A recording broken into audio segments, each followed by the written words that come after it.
దేవుడు ఈ ఆజ్ఞలన్నీ వివరించి చెప్పెను.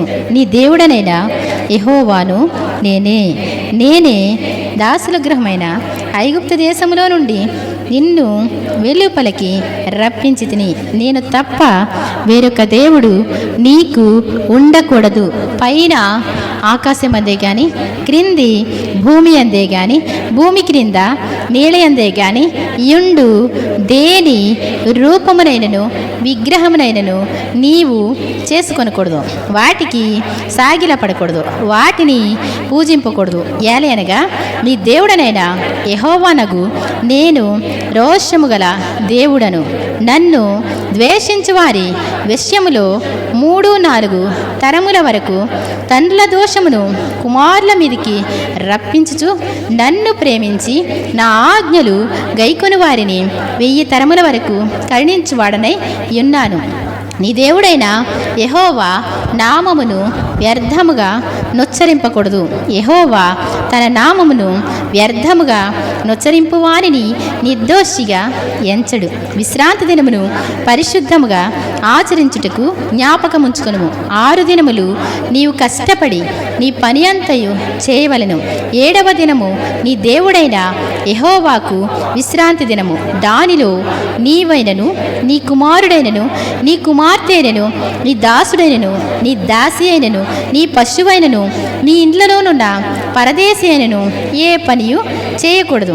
6 దినములలో యెహోవా ఆకాశమును, భూమియు, సముద్రమును, వాటిలోని సమస్తమును సృజించి 7వ దినమున విశ్రమించెను. అందుచేత యెహోవా విశ్రాంతి దినమును ఆశీర్వదించి దాని పరిశుద్ధపరచెను. ఈ దేవుడైన యెహోవా నీకనుగ్రహించు దేశములో నీవు దీర్ఘాయుష్మంతుడు అన్నట్లు నీ తండ్రిని నీ తల్లిని సన్మానించుము.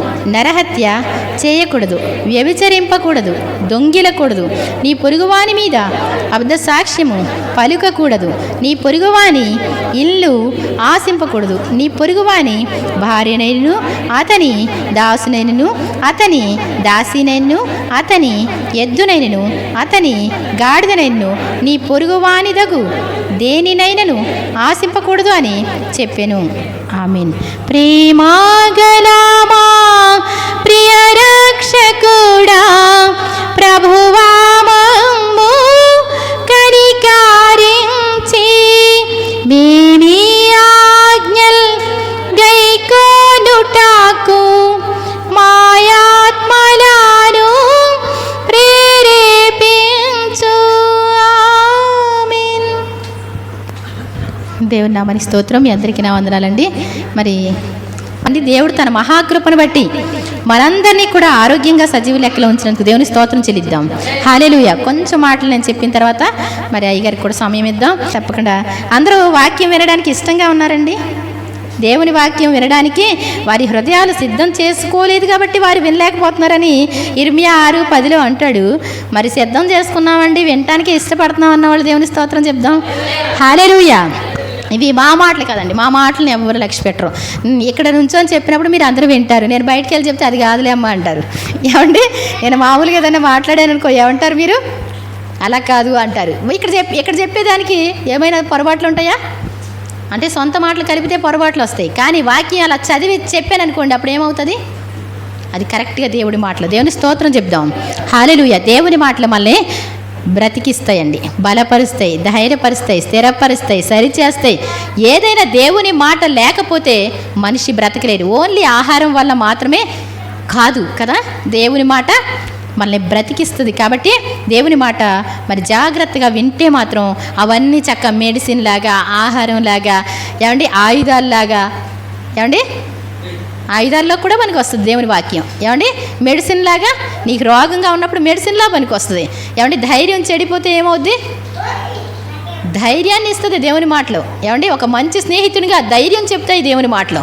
ఈ లోకంలో ఎవరి స్నేహం, ఎవరి సహాయం, ఎవరి యొక్క మరి ఎవరి ప్రేమ లేకపోయినప్పటికీ కూడా మనం బ్రతకగలం. ఎప్పుడు? దేవుని వాక్యం సమృద్ధిగా మన హృదయాల్లో ఉన్నప్పుడు, మన మన హృదయాలు వాక్యాన్ని మన హృదయం అనే పలక మీద వ్రాసుకున్నప్పుడు. దేవుని స్తోత్రం చెప్తాం. ఏమండి నేను చాలా బైబిల్ కొన్నానండి, షెల్ఫ్ నిండా ఉన్నాయండి.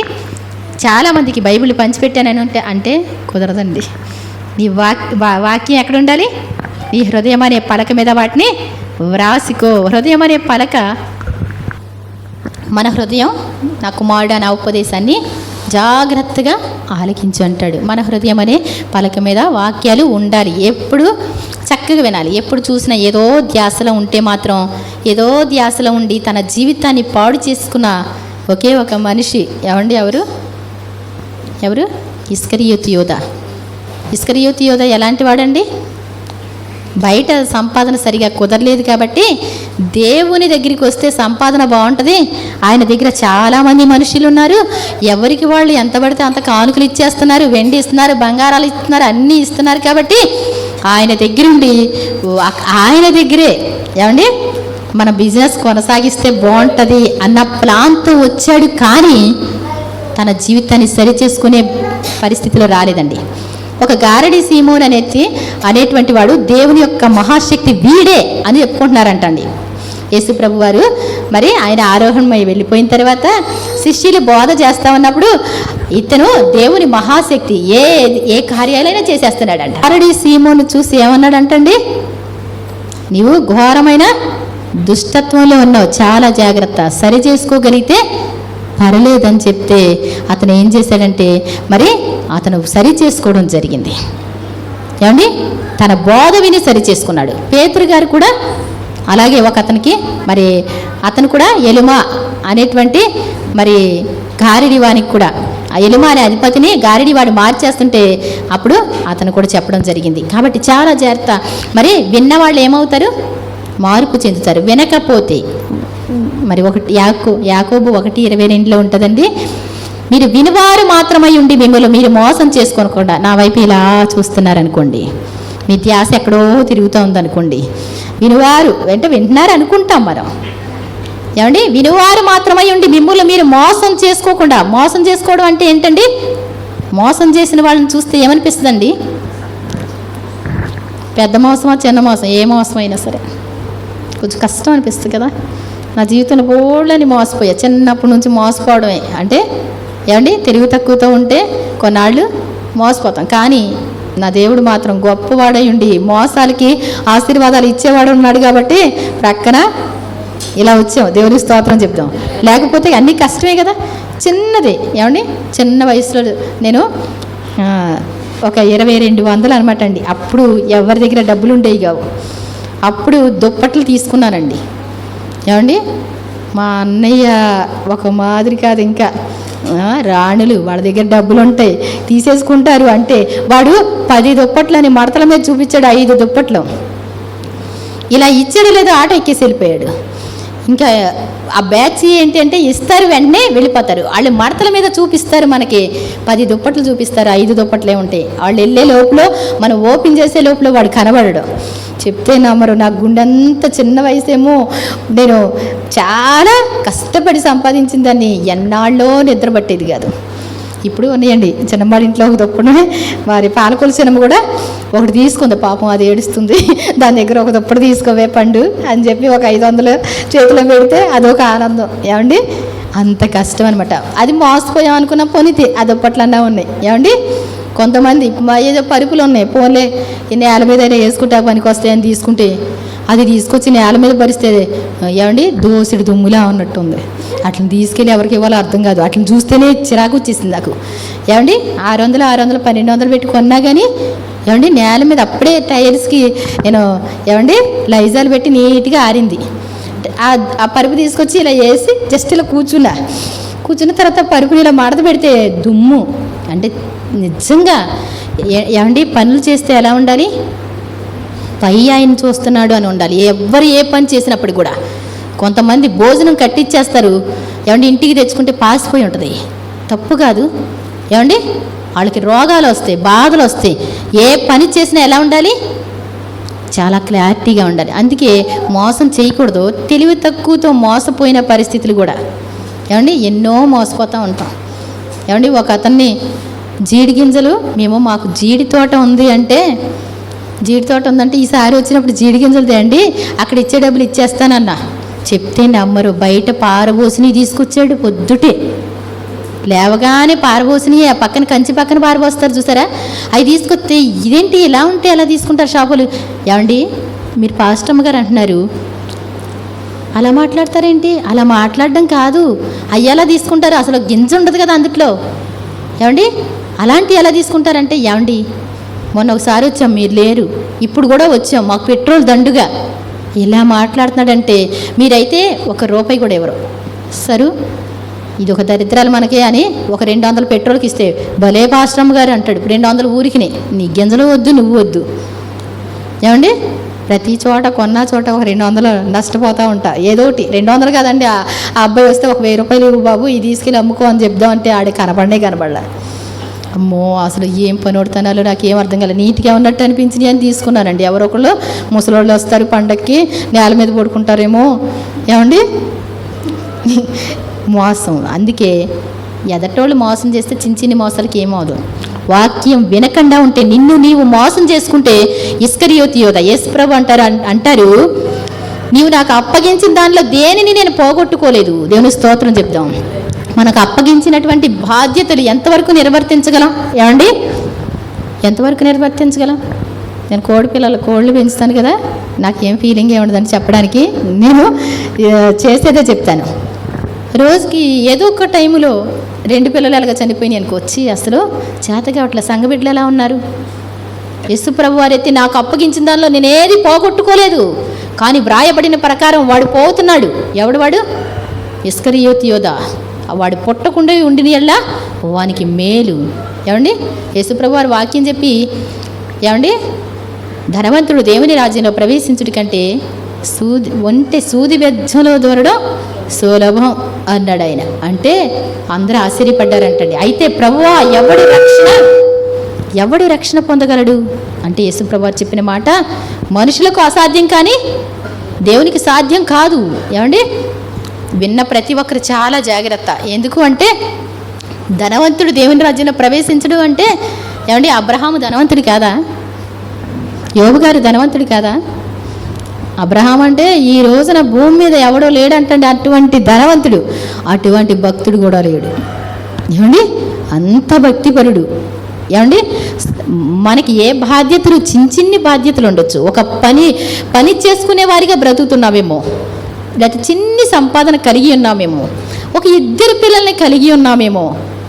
అంతే దేవుని పనులు అన్నీ పక్కన పెడతా ఉంటాం. ఫస్ట్ మన పనులు, తర్వాత దేవుని పనులు.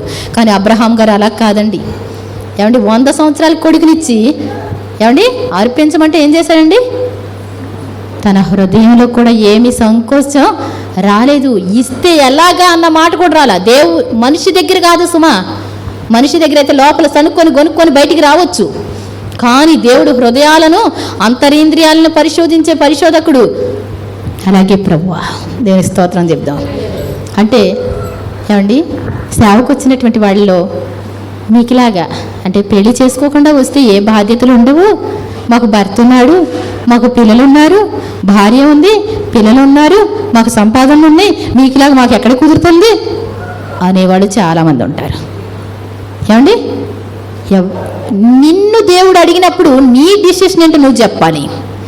మా ఆయన గారిని అడిగి చెప్తాను. ఏమండి మరియా ఏమందండి?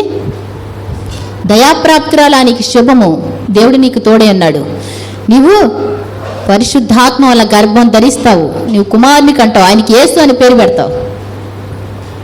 అలా ఆలోచించి ఒక నిమిషం, నాకు ఎంగేజ్మెంట్ అయింది కదా, ఏమండి ఆయన ఏమంటారో ఈ రోజు వరకు కూడా ఎంగేజ్మెంట్ కాక మునుపు నా సొంత డిసిషన్ ఏమో, నా తల్లిదండ్రులదేమో, అయిపోయిన తర్వాత ఆయనది కదా అనుకుందండి.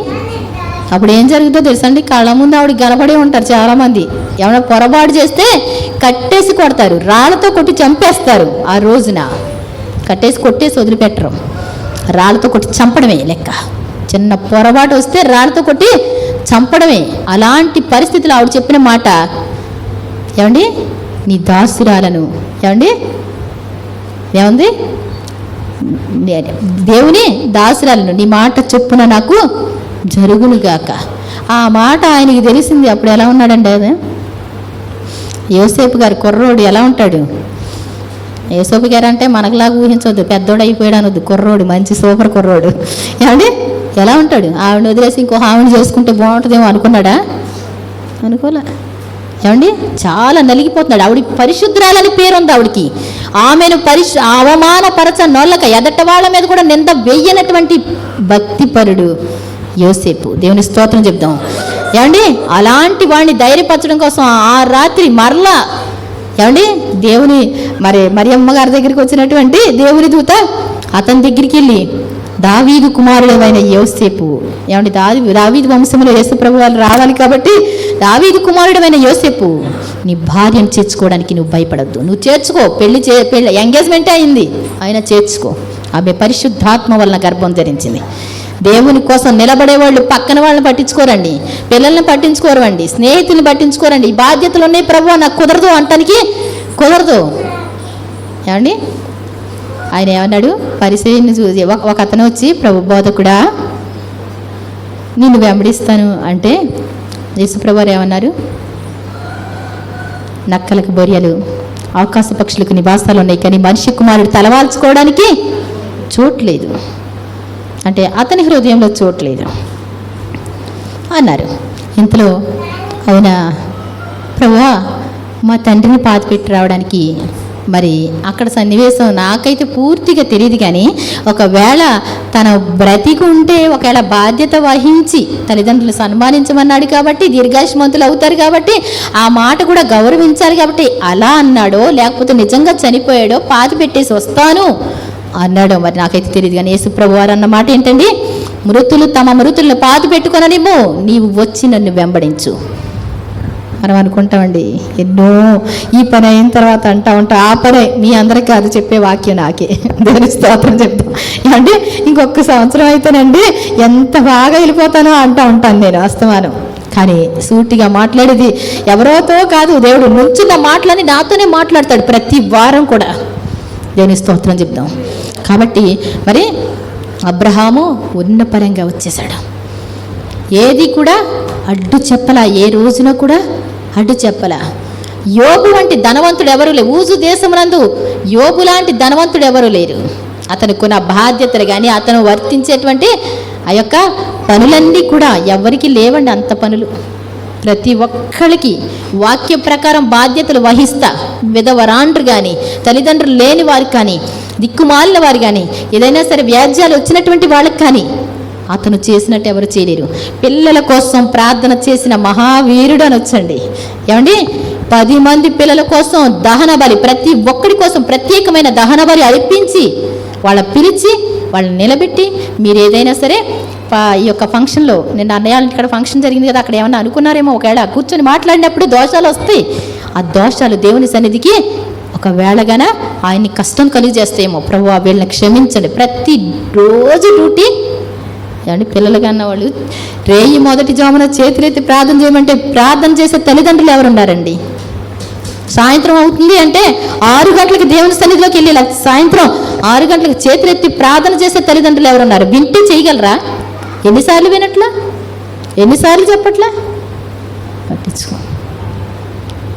ఏమండి మా పిల్లల మాట వినట్లేదు, మాకు లోబడట్లేదు అని చెప్తారు తప్ప ప్రార్థన చేస్తున్నామండి. మీరు ప్రార్థన చేస్తే సూపర్గానే ఉంటారు పిల్లలు. ఏమండి అన్న ప్రార్థన చేసి చేసి చేసి అప్పచెప్పింది, పాలు తాగి పాలు మానేసిన వాడిని అప్పచెప్పింది. ఏం భక్తి అనిపిస్తుందండి నాకు అసలు.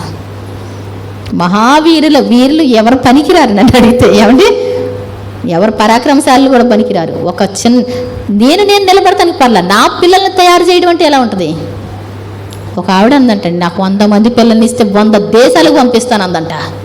ఆవిడకున్న పిల్లలందరినీ పంపించిందంట హతసాక్షులుగా. దేవుని స్తోత్రం చెప్దాం. ఏమండి హతసాక్షులుగా అవ్వడం అంటే మాట్లాడండి, వారికి ఎంత నేర్పిస్తే ఉండాలి. ఏమండి 26 మంది పిల్లలు ఎలాగోనంటండి, గబగబా పనులు చేసేసుకుని వెళ్ళి ప్రార్థన చేసుకునేదంట ఆవిడ. 2-3 పిల్లలు ఉంటే ప్రార్థనకి కలుస్తారండి, కలవలేరు. ఏమండి చాలా జాగ్రత్త. మన పిల్లలు ఉన్నారంటే, మన పిల్లలు ఎదిగిన తర్వాత ఉద్యోగాలు చేస్తే వాళ్ళ పొట్ట పోషింపబడతాయి, వాళ్ళ కుటుంబంలో సంతోషం. వాడికి సంతోషం అంటే ఏంటో తెలుసా? ఏమండి వాడికి సంతోషం అంటే నశించిపోయే వాళ్ళని బయటికి తీయడం అంటే, ఎదటి వాళ్ళకి హెల్ప్ చేయడం అంటే, దేవుని సంతోష పెట్టడం అదే అని చెప్పి నువ్వు నేర్పించినప్పుడు నీ కోసం నువ్వు బ్రతకడం కాదురా, దేవుని కోసం బ్రతికి అందరికీ హెల్ప్ చేయడం అసలైన సంతోషం అని నువ్వు నేర్పిస్తే గనక వాడు క్షణక్షణం ఎదటి వారి కోసమే. ఏమండి ఝాన్సీ లక్ష్మీబాయి, రుద్రమదేవి వీళ్ళందరూ ఉన్నారు కదా, వాళ్ళు వాళ్ళ కోసం బ్రతికితే సుఖం అనుభవిస్తే అది సంతోషంగా ఉంటుందా? లేకపోతే దేశాల కోసం ప్రాణాలు పెట్టారు వాళ్ళు, వేరే నారీమణులు అంటారు వాళ్ళని. బైబిల్లో కూడా ఉన్నారు స్త్రీలు చాలామంది. అలా బ్రతికితే బాగుంటుందండి. నువ్వు రాలేకపోతే నీ పిల్లలు రావాలి బయటికి, నువ్వు రాలేకపోతే నీ భర్త రావాలి బయటికి నీ ప్రార్థన ద్వారా, అంతేగాని ఏమోలేండి. ఏమండి ఒక అతను అంటాడు, ఒక రాయి తీసుకొని రోజు ఉదయం మధ్యాహ్నం సాయంత్రం నీళ్లు పోయండి. రాయిని నానబెట్టడానికి ఏం చేయాలంటండి? ఉదయం మధ్యాహ్నం సాయంత్రం, మళ్ళీ ఉదయం మధ్యాహ్నం సాయంత్రం, ఉదయం మధ్యాహ్నం సాయంత్రం. ఎన్ని సంవత్సరాలకు నానద్దండి? ఏమండి ఎన్ని సంవత్సరాలకు నానద్ది రాయా? క్లారిటీగా ఉందా మాట? తేజ, రాయిని నానబెడితే నానద్దా? నాందంట. ఏమండి ఎవరు చెప్తున్నారు? తేజ చెప్తున్నాడు. ఒకసారి నానబెట్టి చూడు, రోజుకి 3 పూటలు తడపాలంట నీళ్ళల్లో. ఏమండి నువ్వెన్ని సంవత్సరాలు ఉన్నా అంతే, నీ హృదయం రాయి వలె ఉంటే. అందుకే అంటాడు దేవుడు, నీలో ఉండి రాతి గుండెను తీసివేసి మాంసపు హృదయాన్ని ఇస్తా, అప్పుడు మీ హృదయాల మీద నా కట్టడలు వ్రాస్తాను. దేవుని మాటలు ఎవరి హృదయాల్లో వ్రాయబడి వాళ్ళు మాత్రమే నడవగలుగుతారు, లేకపోతే ఏమి నడుగుతారండి? వాళ్ళు నడవలేరు. దేవుని మాటలు మన హృదయాల మీద ఉంటే అప్పుడు నడుస్తాం, ఎలాగా? వాక్య ప్రకారం. అంతేగానే లేకపోతే ఎక్కడ నడుస్తారండి కదా? కాబట్టి పిల్లలకి మనం ఏం చేసుకోవాలి? నేర్పించుకోవాలి. మనం ప్రార్థనా పరులుగా ఉండాలి. రాతి హృదయాలు ఉంటే తీసివేయండి ప్రభా, మాంసపు హృదయాలు దయచేయండి. మీ మాటలు నా గుండెల మీద వ్రాయబడినటువంటివిగా ఉండాలి. అంతేగాని సినిమా పాటలే, మనసు ఎలా అని చెప్తే సినిమా పాటలే. ఏమండి ఇక పిల్లలు ఇంకేం లైన్లోకి వస్తారండి? ఏమండి చాలా జాగ్రత్త. అంటే ఒక మానవ రీత్యా నువ్వు స్టడీ చేసినా మైండ్ పోతుంది అనుకోండి, అప్పుడు నువ్వేం చేయలేవు తప్ప నీకు స్పృహ ఉన్నంత వరకు ఏం చేయాలి? దేవునికి కరెక్ట్గా లోబడి జీవించాలి. ఒకసారి చకచక చదువుదామండి. మరి బ్రదర్ ఉన్నారు, మరి మత్తయి సువార్త 5:13. మత్తయి సువార్త 5వ అధ్యాయం 13వ వచనమండి.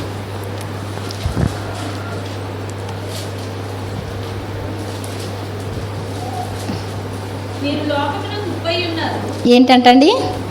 మీరు లోకమునకు ఉప్పై ఉన్నారు. ఏమండి లోకానికి ఉప్పు. లోకంలో ఉప్పు లేని ఇల్లు ఉంటుందండి? మీరు ఎవరి దగ్గరికైనా వెళ్ళి మీ ఇంట్లో ఏమండి మీరు ఉప్పు వాడుతున్నారంటే కొంతమంది ఉన్నారండి ఈ టైంలో, ఏమండి ఉప్పు వాడకూడదు అనేటువంటి వాళ్ళు కూడా ఉన్నారు. కానీ దేవుడు చెప్తున్నటువంటి మాట, ఉప్పు అంటే దేన్ని పాడవకుండా కాపాడుతుంది. ఏమండి లో బీపీ వచ్చిన వాళ్ళకి ఉప్పుకి నీళ్ళు కలిపిస్తే ఏమవుద్ది? వెంటనే తగ్గిపోద్ది. దేవుని స్తోత్రం చెప్దాం.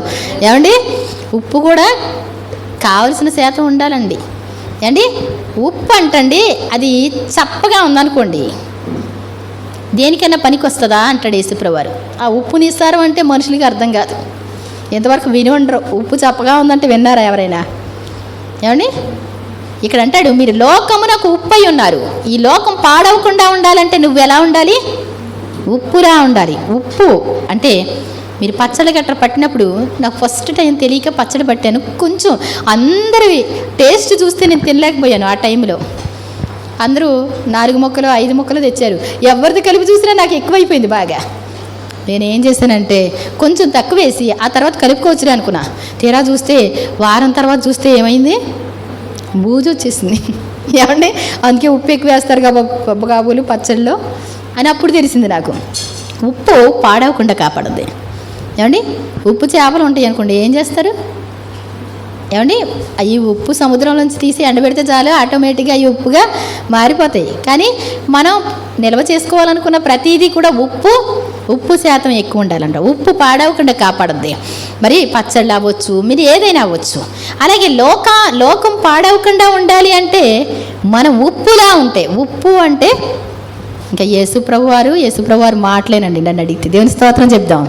ఏమండి యేసుప్రభు వారు నీలో లేకపోతే, యేసుప్రభు మాటలు నీలో లేకపోతే అది ఉప్పుగా అవ్వదనమాట. కాబట్టి మీరు లోకమునకు ఉప్పు అయి ఉన్నారు.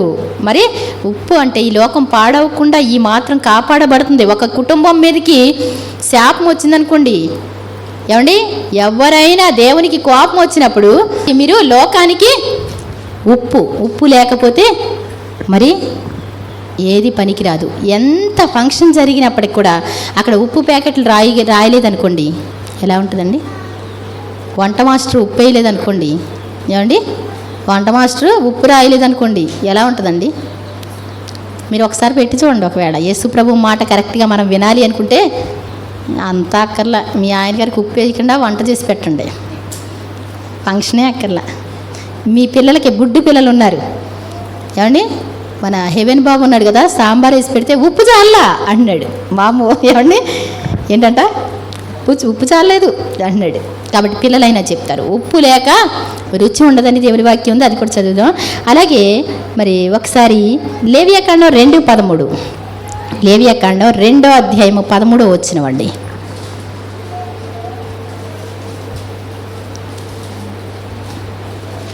చెక్కమంది ఇవ్వాలి అందరూ. 13 మనం అర్పించేటువంటి ప్రతి నైవేద్యం అంటే దేవునికి ఏమండి నైవేద్యాలు ఎన్నాళ్ళు చేసేవారు, ఏమండి ఇప్పుడు అంటూ ఉంటారు కదా ఆ నైవేద్యం అంటే అమ్మకి ఇష్టం, ఇది అంటే ఇష్టం అని చేస్తూ ఉంటారు అందరూ కూడా. మనం అర్పించే ఇంతకుముందు నైవేద్యాలన్నీ కూడా ఏమండి నైవేద్యాలు ఉండేవి. దేవుడు చెప్పాడు వాటిని, ఏమండి గోధుమ పిండి, నూనె వాటిని ఇలా కాల్చాలి, ఉప్పు చేర్చి కాల్చవలెను అని చెప్తాడు. ప్రతి నైవేద్యాలకి కూడా ఏం చేయాలంటండి? ఉప్పు లేకుండా మాత్రం వేయకూడదు.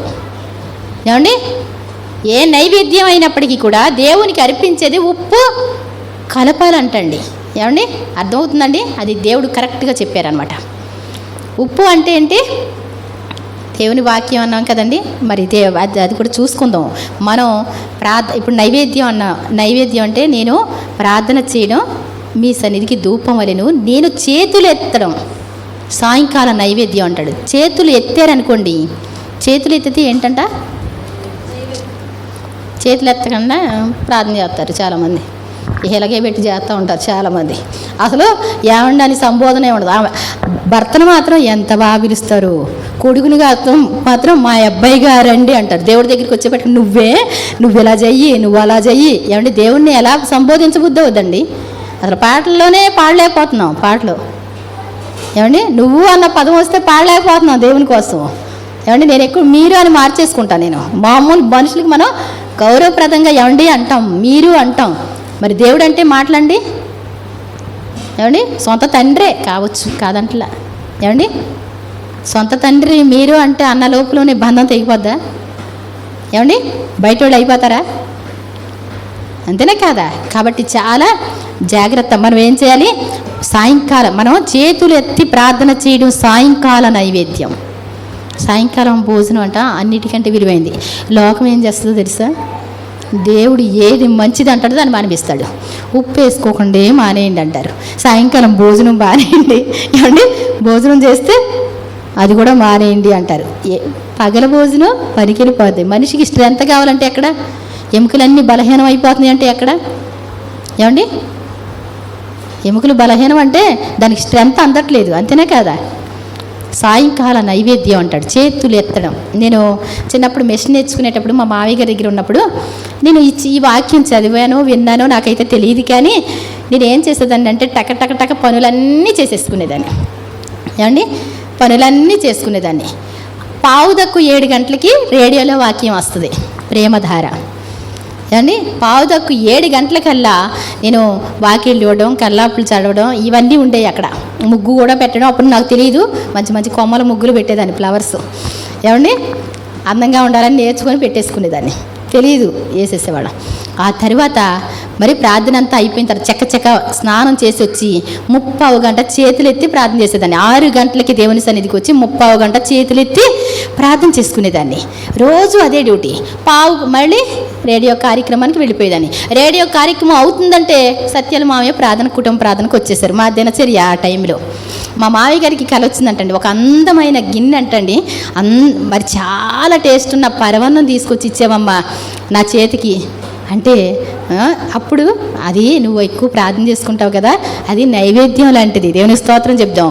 ఏమండి చేతులు ఎత్తకుండా ప్రార్థన చేసేసి ఏమండి ఏది తీసుకురాకుండా ఏమండి చుట్టాల ఇంటికి వెళ్ళేటప్పుడు ఏమండి మీ అమ్మాయి దగ్గరికి వెళ్తారు మీరు ఎవరైనా, ఏం పట్టుకోకుండా వెళ్తారా? ఏమండి ఏదో వచ్చామా వెళ్ళామంటే వాళ్ళు 4 రోజులు ఇస్తారు, ఆ తర్వాత మామూలు అవుతారు. వాళ్ళు కూడా మామూలే అవుతారు, నీకు ఏమి ఇవ్వరు వాళ్ళు. అంతేనే కదా, మనం వెళ్తున్నామంటే ఏంటి ఏదోటి తీసుకొస్తారు అన్నట్టు ఎదురు చూస్తూ ఉంటారు పిల్లలు కదా. మనం దేవుని సన్నిధికి వచ్చామంటే దేవుని సన్నిధిలో చేతులెత్తి ప్రార్థన చేయడం, గౌరవించడానికి మోకాళ్ళ ప్రార్థన.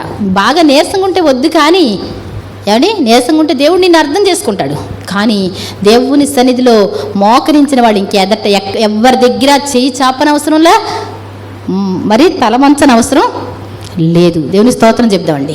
మరి దేవుని సన్నిధిలో మోకరించడం, చేతులెత్తి ప్రార్థన చేయడం సాయంకాల నైవేద్యం అని దేవుని వాక్యం సెలవిస్తుంది.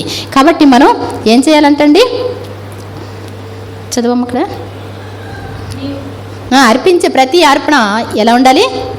ఆ నైవేద్యం ఉప్పు చేర్చిందిగా ఉండాలి. ఉప్పు చేర్చడం అంటే సహృదయంతో, మంచి హృదయంతో దేవుడు చెప్పిన మాటలు వింటూ చేయాలి. లేకపోతే ఇది చిన్నగా చెప్పబడద్దు, కానీ వాక్యం నువ్వు లోతుకు చాలా వెడితే అది చాలా ఉంటుంది అనమాట. ఒక తాళం తీస్తే ఎన్ని గదులు ఉంటాయో మనకు తెలియదు, ఎన్ని గుడాంస్ ఉంటాయో తెలియదు, అలా ఉంటుంది అనమాట. దేవుని వాక్యం ఏంటి? ఆయన నమ్మి అంటాడు. నమ్మి అంటే ఏంటి? ఆ నమ్మిన వెనకాల మన జీవిత చరిత్రలన్నీ ఉంటాయి అనమాట, గుర్తుపెట్టుకోవాలి. అలాగే లూకాసు వార్త 14:34 చూడండి. 14:34.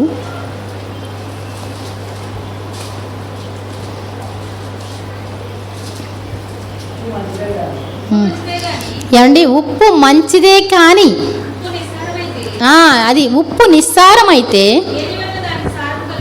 ఏమండి యేసుప్రభువారు ఇస్తున్నటువంటి ఈ యొక్క ప్రశ్న యేసుప్రభువారు వేస్తున్నారు. ఉప్పు మంచిదే ఏమండి, ఉప్పు నీట్గా ఉంది, అందంగా ఉంది, కానీ నిస్సారమైంది, నోట్లో వేసుకుంటే చప్పగా ఉంది. ఉప్పు అంటేనే ఉప్పుగా ఉంటుంది, నోట్లో వేసుకుంటే చప్పగా ఉంటే ఉప్పు ఎలా అవుద్దండి? ఉప్పు అవుద్దా? చప్పగా ఉన్నదాన్ని ఉప్పు అంటారా? ఏమండి ఉప్పు పేరు ఉప్పుగా అంటారు అంతే కదా. పంచదార అంటే స్వీట్ ఉంటుంది అన్నట్టు అర్థం అవుద్ది. ఉప్పు అంటే ఎలా ఉండాలి? దాని పేరే ఉప్పుగా ఉంటుంది. అది చప్పగా అయిపోయింది అనుకోండి, నిస్సారం అయిపోయింది అనుకోండి, అది దేని వలన దానికి సారం వస్తుంది? దేవుడు చెప్తున్నటువంటి మాట దేని వలన వస్తుందంటండి మనకు తెలియదు కదా. ఉప్పుని రిపేర్ చేసేవాళ్ళు ఎవరైనా ఉన్నారా? ఏమండి దేవుడు మాత్రమే చేయగలడు. దేవుని స్తోత్రం చెప్దాం. ఏమండి ఉప్పు నిస్సారం అయితే అది భూమికైనను, ఏమండి ఎరువుగా కూడా వేస్తారంట, గొర్రెలకు కూడా వేస్తారండి, ఉప్పు వేస్తారు. మీరు ఎప్పుడైనా రోడ్డు మీద చూసారా? అన్నీ పోగులు పోసేస్తుంటారు. ఇదేంటి ఎవరు పోసారు అని అడిగితే గొర్రెలకు పెడతారంటే 2-3 సార్లు నేను చూశాను అనమాట అండి. గొర్రెలు తింటాం ఉప్పుని ఎలా తినేస్తాయో తెలుసా? అసలు ఆ సృష్టి ఏంటో, ఆయన మాటలు ఏంటో నాకు చాలా విచిత్రం అనిపిస్తాయి. ఏమండి గొర్రెలు ఏం చేయాలి? దేవుని మాటలు వినాలి కదా మనం. అరే గొర్రెలు ఏం చేయాలి? ఈ ఉప్పు అన్నదాన్ని సింపుల్గా తినేస్తాయి. వాక్యానికి సరిపోద్ది. దేవుడు చెప్పిన సృష్టి కూడా ఎలా ఉంటుంది? వాక్యానికి. వాటికి ఉప్పుగా అనిపించండి, మామూలుగా తింటాయి. ఉప్పుని వేస్తారు, దాంట్లో కావాలంట ఉప్పు. ఏమండి అది భూమికైనను ఎరువునకైనను ఏం చేయదంటండి. ఉప్పు నిస్సారం అయితే అది భూమికైనా ఎరువుకైనా పనికిరాదు, కాబట్టి దాన్ని బయట పారవేయాలి. మీకు ఎవరికైనా చెవులు ఉన్నాయా? వాక్యం వినే చెవులు ఉన్నాయా? వాక్యం వినే చెవులు మాకున్నాయి అన్నవాడు దేవుని స్తోత్రం చెప్దాం. మనం దేవుని వాక్యానుసారంగా లేకపోతే దేనికి పనికిరాం. దేవుని వాక్యం నీలో నిలబడి ఉంది అంటే నీ అనుసరణలో ఉన్నప్పుడు మాత్రమే నువ్వేం చేస్తావు? పనికి వస్తావు, లేకపోతే పనికిరావు. నేను చాలా ప్రార్థన చేస్తానండి, ఈ రాత్రంతా ఉపవాసం ఉండి ప్రార్థన చేస్తానండి, తెల్లారు ఏంటండి అక్కడికి వెళ్ళిన తర్వాత ఆడి సంగతి ఏంటో తేల్చేస్తాను. ఏమండి వందే పవర్ అని చూపించామనుకోండి, అవుద్దండి. ఈ ఒక్కసారికి ప్రభు ఆగండి, కాస్తంత ఆగండి, ఈ ఒక్కసారికి ఏంటో తేల్చేసి వద్దాం. ఏమండి, దేవుడు చాలా పాఠాలు నేర్పిస్తారండి. మా అబ్రహాం గారు మా ఇంటికి వచ్చి ఉన్నారు కదండి, మామూలుగా వాక్యంలో చెప్పారు ఆయన. ఆ మాట నాకు ఎంతో నచ్చింది. దేవుని మాటలు చాలా బాగా నచ్చుతాయి కదా. మరి అబ్రహాం గారు ఉన్నారు కదండి, బైబిల్లో పెద్ద అబ్రహాం గారు. అబ్రహాము భోజనం చేసేటప్పుడు బయటికి వెళ్ళి చూసుకునేవాడంటండి. ఇప్పుడు బయటికి వెళ్ళి చూసి ఎవరైనా ఆకలితో ఉంటే వాళ్ళకి భోజనం పెట్టిన తర్వాత వీళ్ళు తినేవారంట. వాళ్ళ ఒక్క అలవాటు. అయితే ఒక రోజున వెళ్ళాడంటండి, అలాగే ఒక అతను ఉంటే తీసుకొచ్చి భోజనం పెడదాం అనుకున్నాడు. ఇవన్నీ ఇచ్చిన తర్వాత భోజనం ఇలా కలిపి పెట్టబోయాడంటండి. అప్పుడు అన్నాడంట, ప్రార్థన చేసుకోరా మీరు, దేవునికి కృతజ్ఞతలు చెల్లిస్తారుగా. ఎందుకు? పండించిన వాడు ఒకడు, మీరు పెట్టిన వాళ్ళు, ఆయనకెందుకు మధ్యలో అన్నాడంటండి. ఏమండి, ఆయనకెందుకు అనేసి అంటే, మరి దేవుని కోసం చెప్తే దేవుని కోసం కూడా వినట్లేదంట. సరేలే, ఇంకేం పెట్టబుద్ధి కాలేదంట ఆయనకి. ఏమండి, నీకు అసలు భోజనం పెట్టిన వెళ్ళు అన్నాడంటండి. కోపం వచ్చి వెళ్ళిపోతా ఉన్నాడు. ప్రభువా, నేను ఎవరికైనా భోజనం పెడితేనే కదా భోజనం తింటాను, మీకు తెలుసు కదా. వచ్చినోడు ఎలాంటి వాడు? నాస్తికుడు వాడు, దేవుడు లేడు అంటాడు వాడు, మిమ్మల్ని ఎరగడు. అలాంటి వాడికి ఎందుకు పెడతా, నేను పెట్టబుద్ధి కాదు నాకు, అంతే అంది. అతనికి ఎన్ని సంవత్సరాలు ఉంటాయి అన్నాడు. అతనికి ఎన్ని సంవత్సరాలు ఉంటాయి? ఒక 50 లోపు ఉంటాయి. ఇన్ని సంవత్సరాలు ఎవరు పెట్టారు వాడికి? నువ్వే పెట్టావు. ఇన్ని సంవత్సరాల నుంచి నేను పెడితే ఒక్కరోజు కూడా నువ్వు పెట్టలేవా? ఏమండి, ఎన్ని సంవత్సరాలు పెట్టాడు దేవుడు? నువ్వు తినే ప్రతి ముద్ద ఆయన పెడితేనే. దేవుని స్తోత్రం చెప్దాం. ఏమండి, అబ్రహాం గారు ఆయనకి గుండెకి ఆపరేషన్ చేయాలంటే 18 లక్షలు కానీ 20 లక్షలు కానీ కావాలంట. అసలు నీకున్న ఆస్తి, నేను అంటాను, ఈ చర్చి ఇవన్నీ చూసి అబ్బో ఇవన్నీ పెద్దవి అన్నట్టు అనుకుంటారు. ఒక్క చిటికిన వేలికి సమానం కావండి ఇవన్నీ. నీకు ఇచ్చిన చిటికిన వేలికి కూడా మాకేమీ లేదని ఏడుపు మొహాలు పెడతారు అందరూ. నీ గుండె విలువ కోట్ల రూపాయలు పెట్టినా రాదు, అది కొన్నాళ్ళే ఉంటుంది. ఇప్పటికి 2 సర్జరీలు అయినాయి, 3వ సర్జరీ చేయాలి ఆయనకి. 3వ దానికి కూడా 20 లక్షలు అంటే అంత అవసరం అనిపిస్తుందమ్మా. ఏమండి, నాకు అనిపించింది ఆయన బాగు చేసి ఆయన ఉండగా మనకెందుకని నేను కూడా గుండె మీద చేసి ప్రార్థన చేశానండి. పాపం, దేవుని స్తోత్రం చెప్దాం.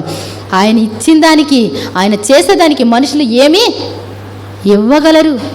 ఒక అతను అంటాడు, ఒకసారి లారీ మాకు ఎక్కడ ఏ ప్రార్థనకి వెళ్తా ఉంటే ఏ వెహికల్ రాలేదండి, బస్సులు ఏమీ రాలా. టైం అయిపోతుంది, దహించి అగ్ని ప్రార్థనకి రాజమండ్రి వెళ్తున్నాం. లారీ ఆపేసి ఎక్కేసాం, 5గురు ఎరగ ఉన్నాం. మా అక్క ప్రార్థన చేసుకో, అల్లెక్క ప్రార్థన చేసుకుంటుంది 3 గంటలని, ఎవరికి వెళ్ళాలని. ఏమండి, నాకు అస్తమా చెప్తూ ఉంటారు కదా, నాకు ఇష్టం ఉండదు అని వాడు మాటలు స్టార్ట్ చేశాడు. లారీ అతను డ్రైవరు. నేను చెప్పడం మొదలుపెట్టా, బుర్ర కూక్కొని ఇవన్నీ ఎక్కడ నేర్చుకున్నారండి మీరు? మా ఆవిడ ప్రార్థనకి వెళ్తుంది కానీ ఇవన్నీ చెప్పదు కదండి. ఏమండి అంటాడు, డ్రైవ్ చేస్తూ ఉంటాడు. ఆ తర్వాత వాళ్ళు ఎవరోనంటండి, పెద్ద పెద్ద కానుకలు ఇవ్వాలి పాస్టర్లకి అన్నాడు. నేను అన్నాను అప్పుడు, ఇప్పుడు కాదండి, చాలా చిన్న వయసు అప్పుడు, స్టార్టింగ్లో సేవకు రాలే ఇంకా. నేను అన్నాను, ఒక అతను మరి ఒకరికి ₹1,00,000 అవుద్దన్నారంటండి రోగానికి. కానీ వాళ్ళు వచ్చి ప్రార్థన చేయించుకుంటే చిటుక్కుమని తగ్గిపోయిందంట. వాళ్ళంట 10,000 ఇచ్చారంట, అది ఎక్కువ తక్కువ అన్న. ₹1,00,000 ఇద్దన్నాక 10,000 ఇస్తే అది ఎక్కువేమీ ఉందండి.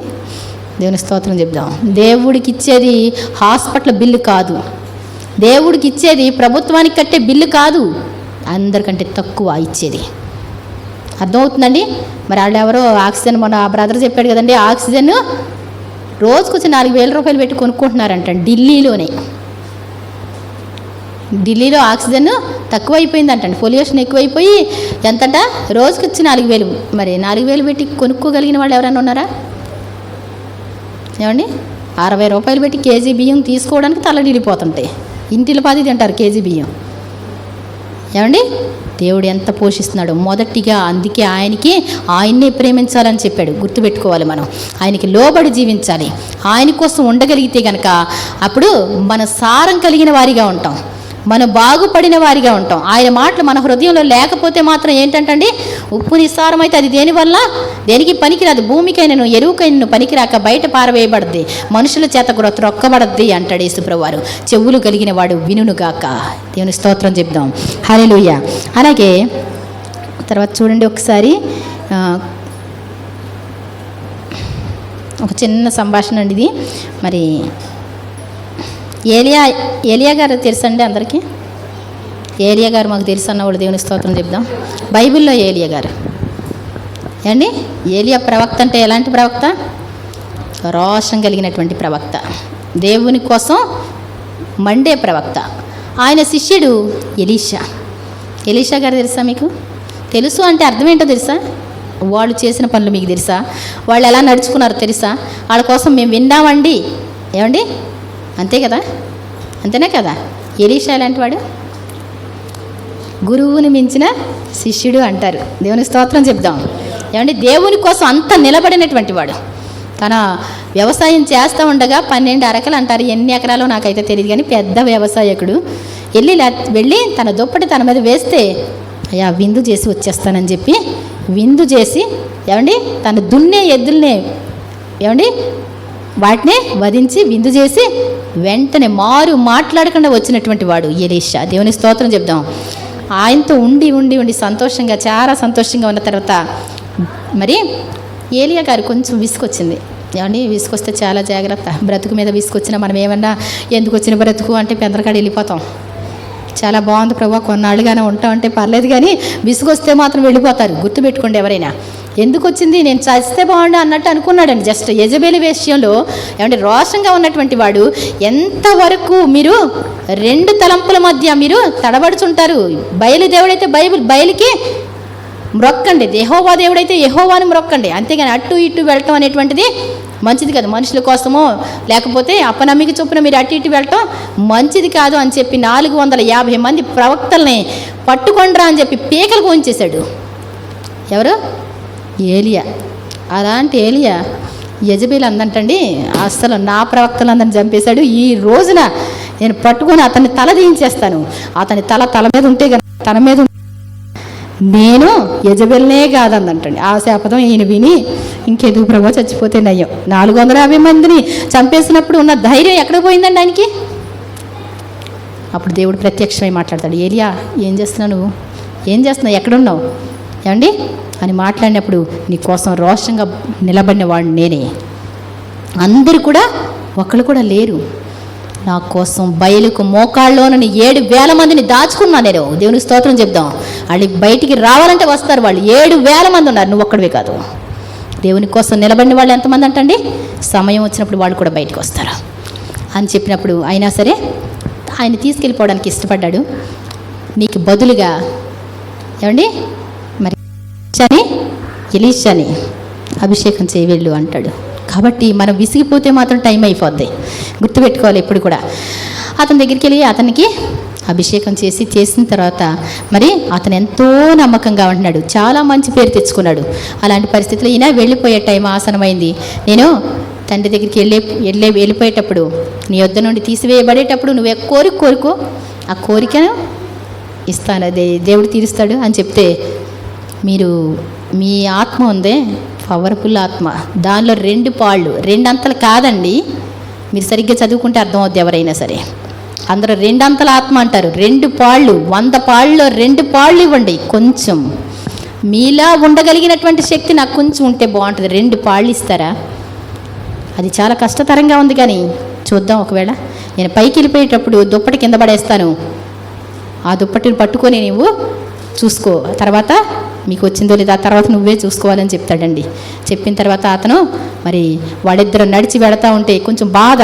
ఏమండి, ఈ రోజు వరకే మనతో ఉండి వెళ్ళిపోతున్నారు మీ పిల్లలు అంటే ఏంటి? మా చిన్నమ్మగారికి ముందే దిగులు వచ్చేసింది మా చిన్న తమ్ముడు వెళ్ళిపోతున్నాడని. ఏమండి, అసలు మనిషి బాగోట్ల, మాకు ఒక మర్యాద ఇక్కడ. ఏమండి, ఈసారి నీరసపడిందంటే ఇంకేమీ లేదు, సరువు కూడా అంటుంది. ఇంకా ఏమండి, ఇక డైరెక్ట్ చెప్పు నువ్వు అని చెప్పాను నేను. ఏమండి, అవునా కదా? మనుషులు వేరే దేశం వెళ్తారంటేనే బాధపడితే మన దగ్గర నుంచి కనపడకుండా వెళ్ళిపోతారంటే ఎలా ఉంటుందండి? అసలు కన్నే పట్టుకొని తిరుగుతూ ఉంటాడు. అక్కడికి తీసుకెళ్తాడు, ఇక్కడికి తీసుకెళ్తాడు, తీసుకెళ్తే మళ్ళీ రూట్లు మారుస్తుంటే వెనకాలే వస్తాడు. నువ్వు ఇక్కడ ఉండు, నేను వెళ్తాను అక్కడ దాకా అంటే ఉండడు, బయలుదేరి వెళ్ళటమే. ఆటోమేటిక్గా ఇద్దరిని కూడా వేరు చేయడానికి అగ్ని గుర్రాలు, అగ్ని రథాలు వచ్చి ఏమండి ఏలియాని తీసుకెళ్ళిపోతున్నాయి పైకి. వెంటనే ఇంకా మరి ఏమంటాడు, నా ఏలినవాడ నా మరి గురువుని ఏమంటాడంటే, నా తండ్రి ఇశ్రాయేలు వారికి రథాలు గుర్రాలు రౌతులు మీరే కదా అని కేకలు పెడతా ఉంటాడు. అప్పుడు దుప్పటి తను విసిరినప్పుడు ఆ దుప్పటి వస్తుందండి. చాలా బాధపడతాడు, కష్టం వస్తుంది. ఎదురుగుంటా యోర్దాను నది వస్తుంది, ఆ దుప్పటి పట్టుకొని వెళ్తే ఎదురుగుంటా యోర్దాను ప్రవహిస్తూ ఉంటుంది. అటేపుకి వెళ్ళాలంటే కుదరని పరిస్థితి. పాపం వాళ్ళ గురువు గారు వెళ్ళిపోయారని అందరు చూస్తూ ఉన్నారు. ఆ దుప్పటి తీసుకొని ఏలియా గారు ఎలా చేశారో అలా చేసి చూద్దామని నీళ్ళని కొట్టాడండి. ఒక దెబ్బ కొట్టాడు. ఏలియా దేవుడు ఎక్కడ ఉన్నాడు అనేసి దెబ్బ కొడితే టప్మని విడిపోయి ఆ టేపుకి వెళ్ళిపోయారంట. దేవుని స్తోత్రం చెప్దాం. ఓరి వాళ్ళ గురువు గారికి ఉన్నటువంటి ఆత్మ శిష్యుని మీద కూడా వచ్చింది ఉందని అందరూ అతనికి సాష్టాంగ నమస్కారం చేశారంట. దేవుని స్తోత్రం చెప్దాం. ఆయన్ని వెంబడించడం ప్రారంభించారు. అప్పుడు యెరికో పట్టణానికి వాళ్ళు వెళ్తారు. అక్కడ నీళ్ళు అసలు బాగలేదు, అక్కడ నిస్సారం, పంటలు పండవు. ఏమండి అప్పుడు ఒకసారి చదువుదామండి, ఒకసారి 2 రాజులు 2:20. 2 రాజులు 2:18 చదవండి ఒకసారి చూద్దాం.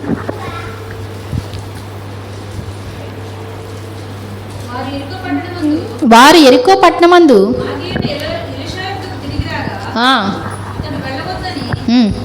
అంటే మీ గురువుగారిని వెతకమంటారా? ఆయన్ని దేవుని ఆత్మ అక్కడికి తీసుకుపోయిందో అప్పుడప్పుడు గాలిలో వెళ్ళిపోతాడు. ఆయన ఇలాగే ఉంటాడు, ఇలా రయ్యమని పైకి లేస్తాడు, వెళ్ళిపోతాడు. ఎవరు మనకు ఏమక్కర్లేదండి, ఎవరు తీసుకెళ్ళక్కర్లా, దించక్కర్లా. ఆయన ఇక్కడ నుంచి ఇంకో చోటకి వెళ్ళాలంటే ఏంటి, ఇలా పైకి లేస్తాడు, వెళ్ళిపోతాడు, అంతే. దాంట్లో చూసే ఇవన్నీ బేతాళి కథలు గట్రా పెట్టుంటారు నాకు తెలుసుండి.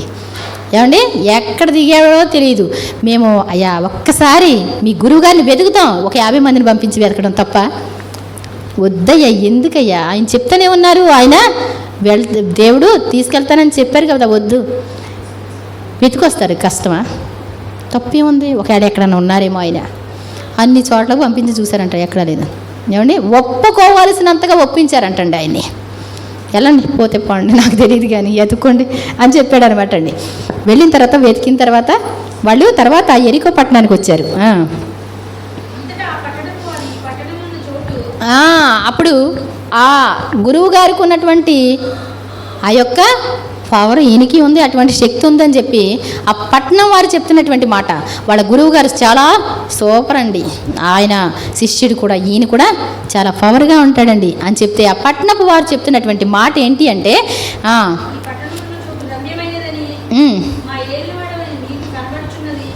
ఇది రమ్యంగా కనపడుతుంది, చాలా అందంగా ఉంది ఈ పట్టణం అనిపిస్తుంది మీకు. ఏమండి ఇక్కడ నీళ్ళు అస్సలు మంచివి కావు, అందుచేత భూమి కూడా నిస్సారంగా ఉంది. ఏదో ఏరియా బాగున్నట్టు మీకు కనబడుతుందేమో కానీ పంటలు కట్రా ఏం పండవు, చాలా ఇబ్బంది పడుతున్నాం మేము అని చెప్పారు. అని ఎలీషాతో అనగా అతడు ఏం చేయాలంటండి, క్రొత్త పాత్ర కావాలి, ఇప్పుడు వరకు వాడని పాత్ర కావాలి, ఆ కొత్త పాత్రలో ఉప్పు వేసి నా ఎద్దుకు తీసుకురండి అని చెప్పాడు. వారు దాన్ని తీసుకొని రాగా ఆ నీటి దగ్గరికి వెళ్ళి అందులో ఉప్పు వేసి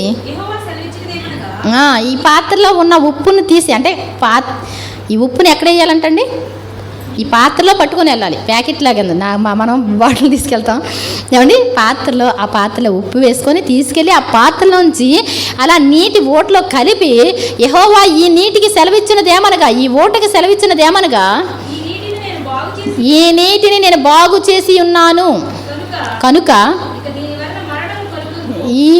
దీనివల్ల మరణం అవరు, ఇంకెవరు కూడా జబ్బులు రావు, ఇది నిస్సారంగా ఉండదు, అంత బాగుంటుంది అని చెప్పాడు. ఫస్ట్ అద్భుతం అయింది, భూమి నిస్సారంగా ఉండదు అని చెప్పాను. దేవుని స్తోత్రం చెప్దాం. కాబట్టి మరి ఎలీషా చెప్పిన మాట చొప్పున ఆ భూమి బాగుంది, ఆ నీరు బాగుంది. దేవుని ప్రవక్తలు ఎక్కడుంటే అక్కడ ఆశీర్వాదం ఉంటుంది. దేవుని స్తోత్రం చెప్దాం. ఆ కొత్త పాత్ర అంటే ఏంటి, నువ్వే. ఏమండి దేనికి వాడబడినటువంటి పాత్ర, ఏమండి కొత్త పాత్ర అంటే నేను ఎలా కొత్త పాత్ర అవుతానండి, నేను బాప్తీసాలు తీసుకుంటేనే. బాప్తీసం తీసుకొని నీ పాపపు జీవితాన్ని ఏం చేయాలంటండి, సమాధి చేసి ఈ రోజు నుంచి నేను క్రొత్త వ్యక్తిని అంటే అప్పుడు ఏమవుతావు, పవిత్రం అవుతావు. అప్పుడు యేసు రక్తం, ఏమండి అప్పుడు యేసు రక్తం మనల్ని ఏం చేస్తుందంట? పవిత్రులు. ఎవరికి పడితే వాళ్ళ మీదకి వెళ్ళిపోద్దండి యేసు రక్తం. ఏమండి మీరు ఏది చేసినప్పటికి కూడా కొంత అర్హత అంటూ ఉంటుంది. ఒక బిందు పెడుతున్నారు అండి, అందరూ ఆహ్వానితులే అన్నప్పటికీ కూడా మరి అడుక్కునే వాళ్ళు వచ్చారనుకోండి, అక్కడే ఉండు అని చెప్పి ఏం చేస్తారు? తీసుకెళ్ళి గబగబ పెడతారు. అంతేనా కదా? అర్హత కావాలి కదా. యేసు ప్రభువుని అంగీకరించి ఆయన దేవుని కుమారుడని ఒప్పుకుంటే అప్పుడు ఆయన రక్తం నిన్ను పవిత్రునిగా చేస్తాను ఉంటుంది. అంతేగాని ఉత్తినే కాదండి. దేవుని స్తోత్రం చెప్దాం. ఆ కొత్త పాత్ర ఎవరంటే నువ్వే. కొత్తగా మారాలి. ఒకడు నూతనంగా జన్మించాలి. నీటి వలన మరి ఆత్మ మూలంగా జన్మిస్తేనే కానీ దేవుని రాజ్యంలో ప్రవేశింపడు అంటాడు. కొత్తగా జన్మించిన పాత్రగా తడతడలాడే కొత్త పాత్ర.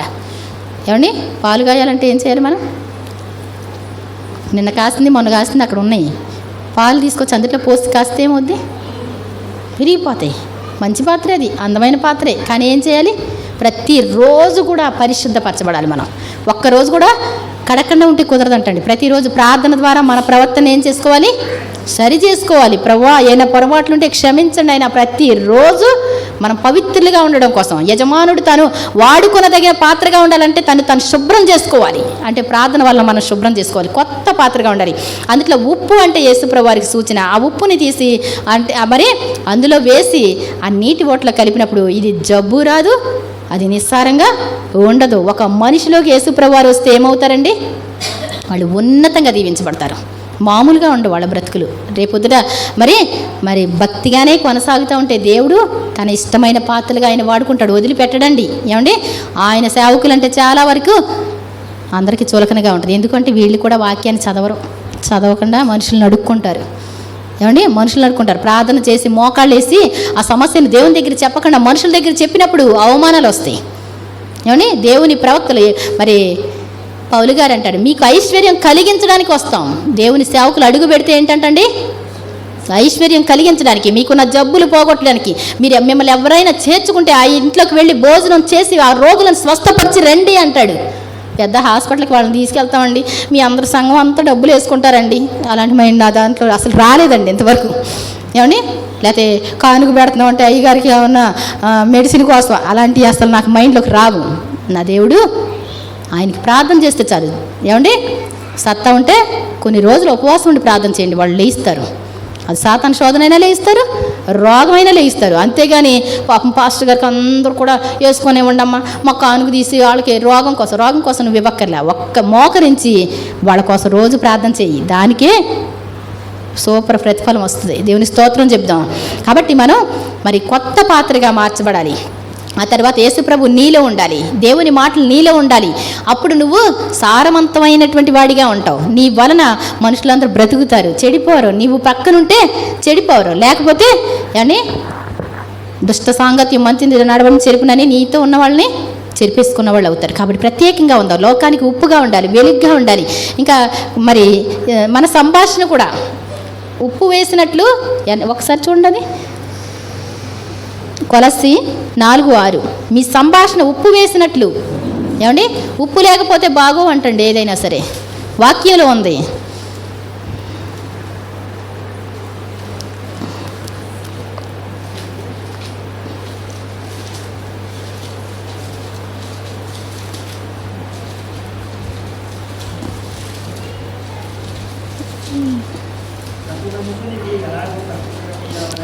ప్రతి మనిషిని కూడా ఎలాగూ ప్రత్యుత్తరం ఇవ్వాలో దాన్ని తెలుసుకొనుటకై మీ సంభాషణ ఏంటండి ఉప్పు వేసినట్లు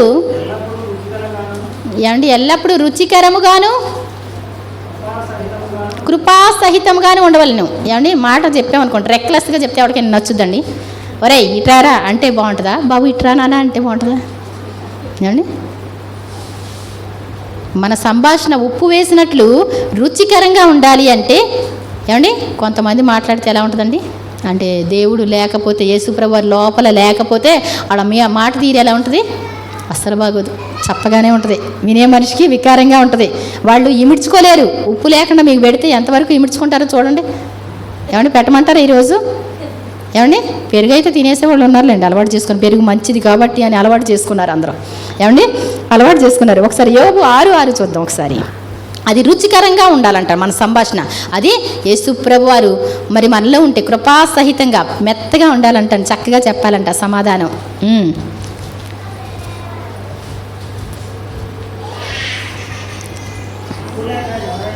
ఉప్పు లేక ఎవరైనా ఏమండి ఉప్పు లేని దాన్ని తిందురా?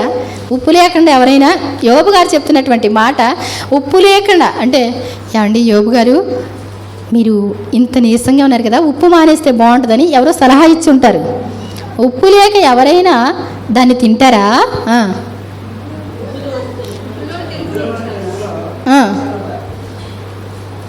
గుడ్ ఏమండి రుచికలదా అందుట్లో?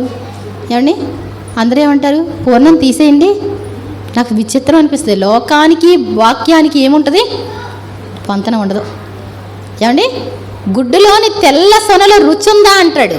రుచి లేదంటండి అందుట్లో. పోషకాహారాలన్నీ ఉన్నది ఏంటి? లోపలదే. ఏమండి ఉప్పులో ఏమండి ఉప్పు లేకుండా ఎవరు ఏం తినలేరు. ఉప్పు కావాలి మనిషికి. ఆ తర్వాత చదవాలి.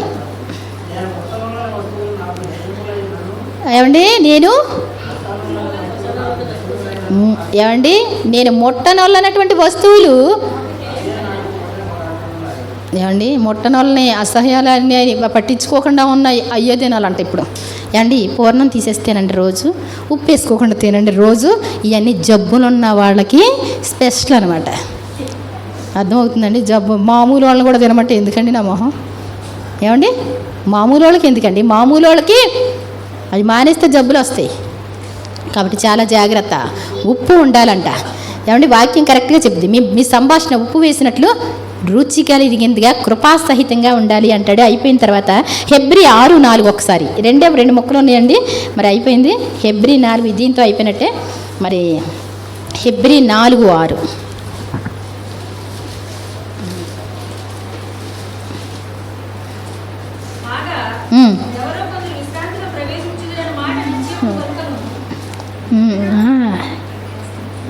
6:4 సారీ హెబ్రీ 6:4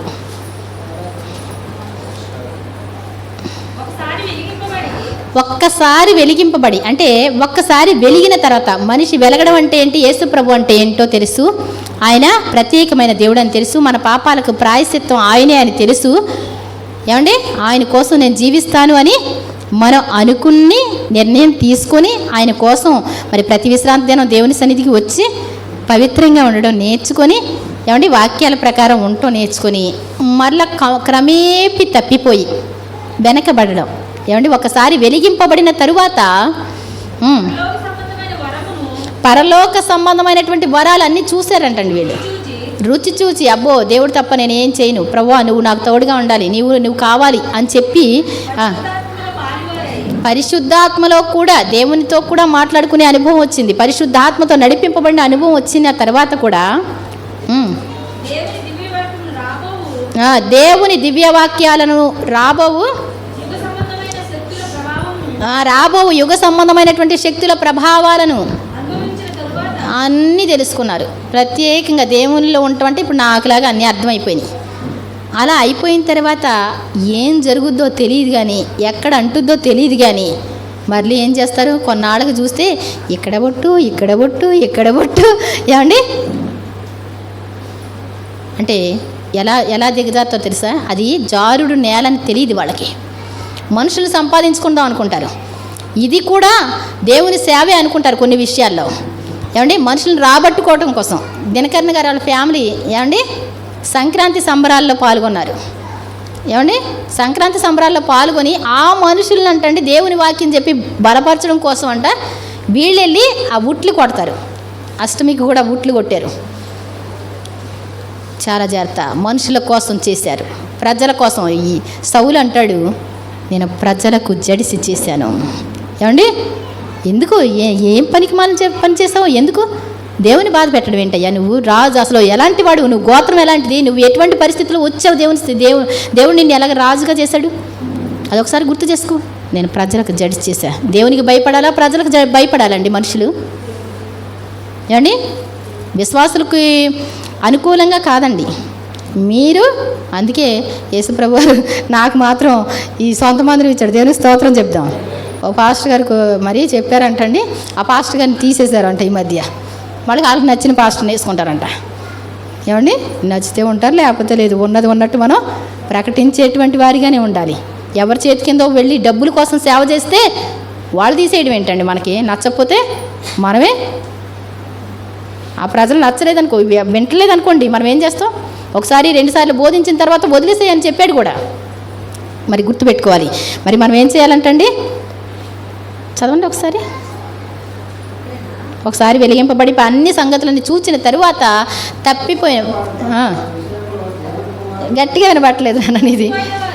తప్పిపోయిన వారు తమ విషయంలో దేవుని కుమారుని ఏమండి ఒకసారి సిలువ వేసిన చాలదండి.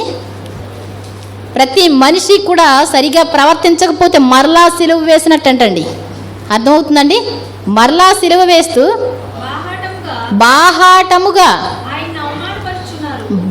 బాహాటంగా ఆయన్ని అవమానపరుస్తున్నారంట.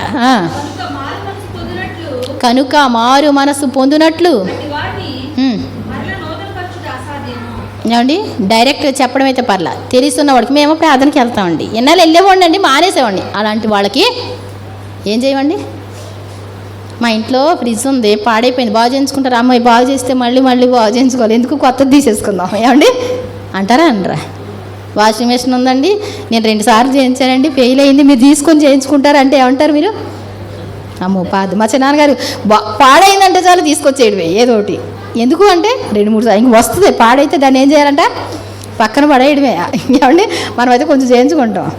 ఏమండి మా చిన్నమ్మ చెప్పేది కాదు, చాటుకు చేయించేది. ఏమండి కాబట్టి నిజంగా ఒక్కసారి వెలిగింపబడిన తర్వాత, పరలోక వరాలన్నీ రుచి చూసిన తర్వాత మరలా దిగజారిపోయి ఈ లోకంలో కలిసిపోయినటువంటి వాళ్ళని నూతన పరచడం అసాధ్యం అంటండి.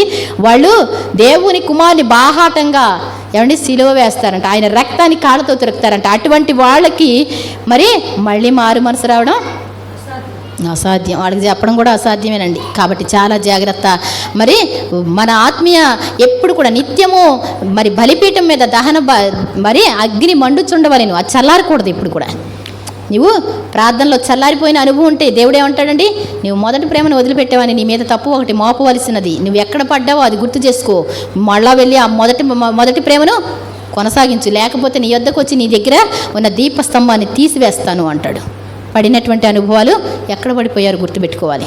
ఏ బిజినెస్లో పడిపోయాం, ఎక్కడ పడిపోయామో, దేవుని సన్నిధి దేనికి మనం మరి ప్రిఫరెన్స్ ఇవ్వలేకపోతున్నాం. అసలు ఏ పని అడ్డొస్తుంది ఆ పని తీసేసుకోవాలి తప్ప దేవుని పనిని మనం మరి నిర్లక్ష్య వైఖరితో ఉండకూడదు. అది ఎటువంటి పని అయినా పర్లేదు, మానేస్తాం మనకి మంచిది. దేవునికి అడ్డుగా వచ్చే ప్రతి పని తన కుడి చెయ్యైనా తన కుడికన్నైనా అభ్యంతరపరిస్తే పెరికేయండి, నరికేయండి అంటాడంతే. ఏమండి అంతనే కదా?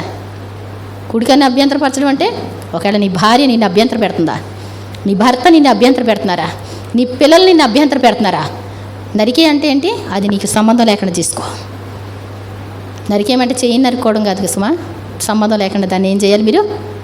వద్దు. ఇంకా అది అంతటితో తీసేసి దేవుడే కావాలని దేవుని కోసం నిలబడాలి. లేదు అంటే రేపొద్దుట నువ్వు ఒక ఆవిడ అలాగే కొడుకు వద్దన్నాడు అంటండి, బాప్తిసం తీసుకోవడం వద్దు అంటే ఆవిడ తీసుకోలేదు, కొడుకుని అడిగింది, ఏమండి బాప్తిసం తీసుకోవాలి, బాబుకు బాప్తిసం తీసుకోవాలని, వద్దన్నాడు. ఆ తర్వాత ఆవిడ చనిపోయిన తర్వాత ఇతను మారు మనసు పొంది బాప్తిసం తీసుకున్నాడు. ఇతను పరలోకం పోతాడు, ఆవిడ ఏమైంది? మరి మా తల్లిని అభ్యంతరం పెట్టాను అంటాడు. ఇప్పుడు వెనక్కి తీసుకురాగలరా? ఏదైనా తీసుకురావచ్చేమో, అది కుదరదు. చాలా జాగ్రత్త.